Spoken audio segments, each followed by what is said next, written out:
உங்களுக்கு பிடித்த சமையல் சேனலுக்கு உங்களை அன்புடன் வரவேற்கிறேன். இன்னைக்கு நம்ம ரவை வச்சு மசாலா பூரி எப்படி செய்யறதுன்னு, உருளைக்கிழங்கு வச்சு சப்ஜி எப்படி செய்யறதுன்னு பார்க்கலாம். வாங்க வீடியோக்குள்ள போ. பூரி செய்யறதுக்கு இப்ப நான் 1 கப்பு ரவை எடுத்து ஒரு கிண்ணத்துல போட்டிருக்கேன். இது நல்லா ஊறுறதுக்கு சுடு தண்ணி கொதிக்க வச்சு ஊத்திக்கங்க. நல்லா அந்த ரவை முழுகிற அளவுக்கு ஊத்திக்கங்க. இதை இப்ப நல்லா தண்ணி ஊத்திட்டு இந்த மாதிரி கலந்துக்கங்க. நல்லா கட்டி இல்லாம நல்லா இந்த மாதிரி கலக்கிட்டு ஒரு தட்டு போட்டு ஒரு 10 நிமிஷம் நல்லா ஊறுறதுக்கு மூடி வச்சிடுவோம். இது ரவை வறுக்காத ரவை தான், அது மாதிரி யூஸ் பண்ணிக்கங்க. இப்போ இதை நல்லா மூடி 10 நிமிஷம் வச்சிருவோம். இப்போ 10 நிமிஷம் கழிச்சு எடுத்து பார்த்தீங்கன்னா இந்த மாதிரி தண்ணி எல்லாம் நல்லா இஞ்சி நல்ல ரவை ஊறி இருக்கும். இப்போ இதை எடுத்து நல்லா இந்த மாதிரி ஒன்று சேர்த்து நல்லா பிசைஞ்சுக்கங்க. ரவை இப்போ நல்லா ஊறி இருக்கனால நீங்கள் பிசையும் போது நல்ல மாவு மாதிரி வந்துடும். அந்த அளவுக்கு நல்லா அழுத்தம் கொடுத்து பிசைஞ்சு எடுத்துக்கோங்க. அப்போ தான் நல்லா இருக்கும். இல்லைன்னா அந்த ரவை ஊறாமல் இருந்தால் திப்பி திப்பியாக இருக்கும். இந்த மாதிரி சேர்த்து இல்லாமல் இந்த மாதிரி கட்டி இல்லாமல் நல்லா இந்த மாதிரி செஞ்சுக்கிடுங்க. இப்போ எப்படி இருக்கு பாருங்க, மாவு பதம் வந்தால் தான் சரியாக இருக்கும். அப்போ தான் பூரி நல்லா இருக்கும். இப்போ அதுக்கு 1 ஸ்பூன் ஜீரகம் சேர்த்துக்கோங்க, 1/2 ஸ்பூன் ஓமம் சேர்த்துக்கோங்க. அதில் ஒரு உருளைக்கிழங்கு நான் நல்லா துருவி எடுத்து வச்சிருக்கேன், அதை இதில் சேர்த்துக்கிறேன். ஒரு பச்சை மிளகாய் சின்ன சின்னதாக கட் பண்ணி இந்த மாதிரி சேர்த்துக்கோங்க. ஒரு சின்ன துண்டு இஞ்சியும் கேரட் சீவரத்தில் இந்த மாதிரி துருவி சேர்த்துட்டு ஒரு கைப்பிடி கொத்தமல்லியும் அதில் சேர்த்து இப்போ அதுக்கு தேவையான உப்பு இப்போ சேர்த்துக்கிறேன். இப்போ அந்த ரவை அளவுக்கு 1 கப்பு கோதுமை மாவு சேர்த்துக்கோங்க. அதில் 1 ஸ்பூன் சில்லி ஃப்ளேக்ஸு சேர்த்துக்கோங்க. இப்போ இது எல்லாத்தையும் சேர்த்து நல்லா பிசைஞ்சுக்கோங்க. இந்த மாவு ரவை எல்லாம் ஒன்றா சேர்ந்து வர அளவுக்கு நல்லா பிசைஞ்சுக்கோங்க. இப்போ கொஞ்சம் நல்லா இந்த மாதிரி பிசைஞ்சிட்டு கையில் கொஞ்சம் எண்ணெய் ஊற்றி இப்போ எல்லாத்தையும் நல்லா சேர்த்து பிசைஞ்சிடுங்க.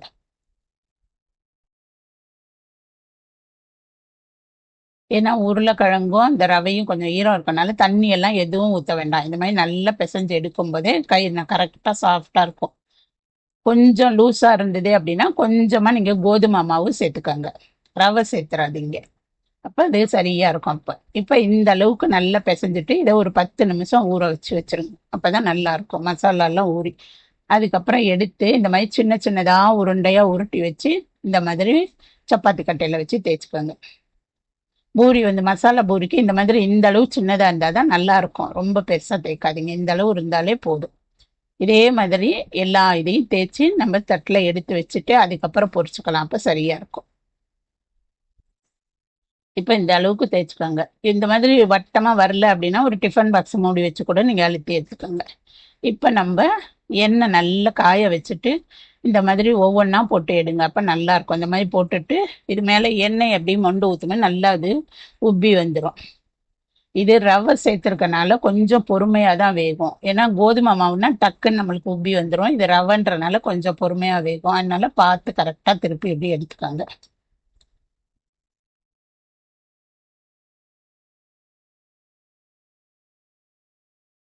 நல்லா இது கொஞ்சம் கலர் மாதிரி வந்தாதான் உள்ளுக்குள்ளெல்லாம் நல்லா வெந்திருக்கும் ரவை. அது மாதிரி அதுக்கு தகுந்தாப்புல பார்த்துக்காங்க நீங்கள்.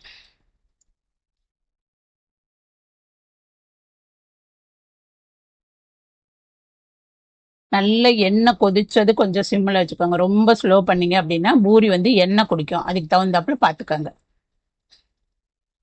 இப்போ இதே மாதிரி ஒவ்வொரு பூரியாக அப்படி போட்டுக்கலாம்.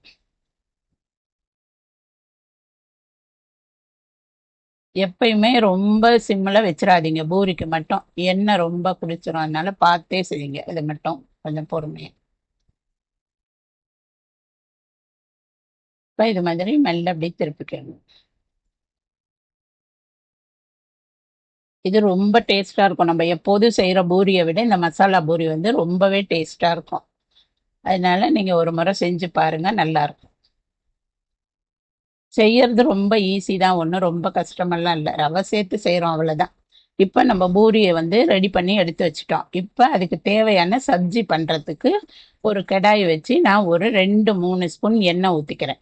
நல்ல எண்ணெய் காஞ்சதும் 1 ஸ்பூன் அளவுக்கு தாராளமாக பெருங்காயத்தூள் சேர்த்துக்கோங்க. கட்டி பெருங்காயம் இருந்தாலும் நீங்கள் சேர்த்துக்கோங்க. இப்போ அதில் கூட ஒரு பிரிஞ்சி இலை சேர்த்துக்கிறேன். இப்போ அது தாளிக்கிறதுக்கு ஒரு ஸ்பூன் சோம்பு, 1 ஸ்பூன் ஜீரகம், ஒரு 4 கிராம்பு, ஒரு சின்ன பட்டை துண்டு, இது எல்லாத்தையும் இதில் சேர்த்துக்கிறேன். அது கூடவே ஒரு பச்சை மிளகாய் சின்ன சின்னதாக கட் பண்ணி அதில் சேர்த்துக்கோங்க. இப்போ இது நல்லா கொஞ்சம் எல்லாம் பொரியட்டும். இது பொரிஞ்சதும் 1 ஸ்பூன் இஞ்சி பூண்டு பேஸ்ட்டு சேர்த்துக்கோங்க. இதுக்கு வெங்காயம் எல்லாம் தேவையில்லை இந்த சப்ஜி செய்யறதுக்கு. வெறும் நம்ம தக்காளி மட்டும் சேர்த்து செய்யறதுனால ரொம்ப டேஸ்டாக இருக்கும். இப்போ இந்த இஞ்சி பூண்டு இந்த அளவு பொரிஞ்சதும் 1 ஸ்பூன் கடலை மாவு சேர்த்துக்கோங்க. கடலை மாவு பச்சை வாசனை போகிற அளவுக்கு இந்த எண்ணெயில் நல்லா பிரட்டிக்கோங்க. கடலை மாவு பச்சை ஸ்மெல் இருந்தால் நல்லா இருக்காது. அதனால கொஞ்சம் நேரம் இதுலேயே நல்லா இந்த எண்ணெயில் கொஞ்சம் நேரம் இப்படி கிண்டி எடுத்துக்கோங்க. அப்போ நல்லா இருக்கும். இப்போ அதுக்கு தேவையான 1/2 ஸ்பூன் மஞ்சத்தூள் சேர்த்துக்கோங்க. 1 ஸ்பூன் மிளகாத்தூள் சேர்த்துக்கோங்க. காரத்துக்கு 1 ஸ்பூன் மல்லித்தூள் சேர்த்துக்கோங்க. இது சரியாக இருக்கும். இல்லை வேற எந்த காரமும் இல்லை. 1 ஸ்பூன் மிளகாத்தூள், அந்த ஒரு பச்சை மிளகாய் தான். உங்களுக்கு காரம் கொஞ்சம் கூட வேணும்னா அதுக்கு தகுந்தாப்புல நீங்கள் மிளகாத்தூள் சேர்த்துக்கோங்க. 1/2 ஸ்பூன் கரம் மசாலா தூள் சேர்த்துக்கோங்க. இப்போ இந்த சப்ஜிக்கு தேவையான உப்பு சேர்த்துக்கிறேன். இந்த உப்பும் காரமும் அவங்கவுங்க டேஸ்ட்டுக்கு தகுந்தாப்புல பார்த்து சேர்த்துக்கோங்க. இப்போ இது எல்லாத்தையும் லேசாக எண்ணெயிலேயே நல்லா வதக்கிக்கலாம். இப்போ இதுக்கு 2 தக்காளி நான் நல்லா மிக்சியில் அடித்து எடுத்து வச்சுருக்கேன். அதை இதில் சேர்த்துக்கலாம். ஒரு சின்ன சைஸ் தக்காளி, சுமாரான சைஸாக எடுத்துக்கோங்க. அதில் 2 தக்காளி, பெருசாக இருந்தால் 1 கூட போதும். இப்போ இது நல்லா எல்லாம் கொஞ்சம் வதக்கிட்டு இதுக்கு தேவையான தண்ணி சேர்த்துக்கோங்க.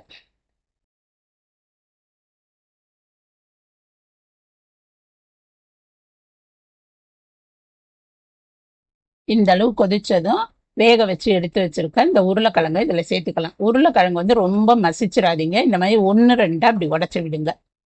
பூரிக்கு நம்ம ரொம்ப மசிச்சு போடுவோம், அந்த அளவு போடாதீங்க. இதை சும்மா துண்டு துண்டா அப்படி உடச்சி விடுங்க போதும். இது ரொம்ப கரைஞ்சா நல்லா இருக்காது. அதனால அந்த மாதிரி உடச்சிக்கோங்க.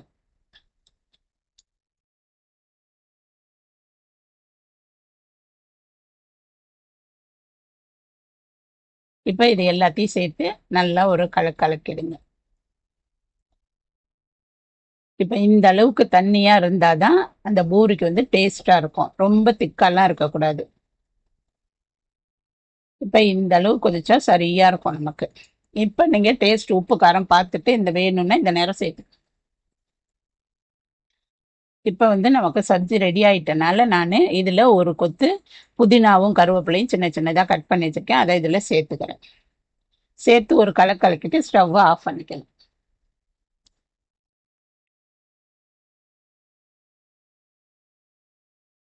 இப்போ நமக்கு உருளைக்கிழங்கு சப்ஜி ரெடி ஆயிடுச்சு பாருங்க.